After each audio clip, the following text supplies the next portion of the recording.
Now this one I've heard quite a bit. The fossil record speaks for itself and it proves evolution. Really? Well, first of all, evidence like the fossil record doesn't speak for itself. It's interpreted through a person's worldview, like looking through a lens. We all have the same evidence in the present, the same rock layers, the same fossils, etc., and we interpret this evidence in regard to the past through the lens, or worldview we use. An evolutionist will interpret the evidence through the lens of what he's been taught about evolution in millions of years, but a biblical creationist will interpret the same fossils differently through the lens of the Bible.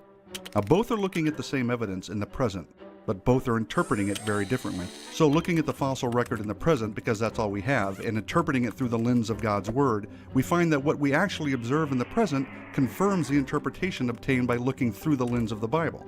Now, the only meaningful place to start is with the word of someone who has seen everything from the beginning and told us exactly what happened. That someone is God, who has given us a written account of the world's true history in the Bible. Genesis 1:1 says, "In the beginning God created the heavens and the earth." Now, God's written word tells us that during creation week, God created different kinds of animals and plants according to their kinds. The implication is that they will produce after their kind. That's exactly what we see today, isn't it? An elephant produces an elephant, a dog produces a dog, and on and on.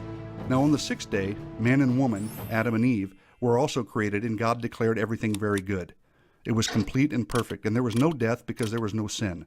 Later on in Genesis chapter 3, it is revealed that the man and woman, being tempted by the serpent, rebelled against God, broke his command, and sin and corruption entered the world.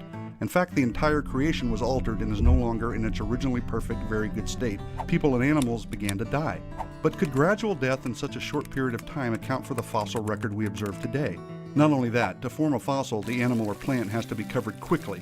And since we find billions of fossils all over the world today, something that could have killed billions of things rather quickly had to have occurred.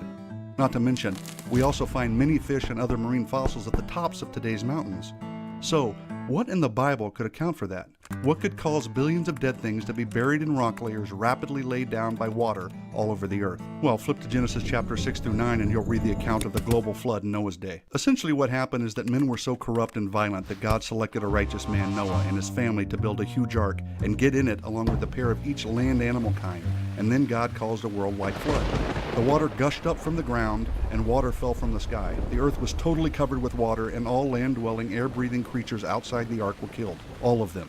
It was a massive and destructive event. After more than a year, the waters had subsided enough that Noah and his family and the animals could get off the ark. Now, what would a worldwide flood do to the earth? Well, far too many things to discuss here, but it would have definitely totally changed the earth's terrain. It would have tossed things all around and it would have destroyed billions of plants and animals, burying them all over the earth. So based on the biblical worldview, we know that God created everything and it was perfect. But because of man's rebellion, people became corrupt and all kinds of things began to suffer and die.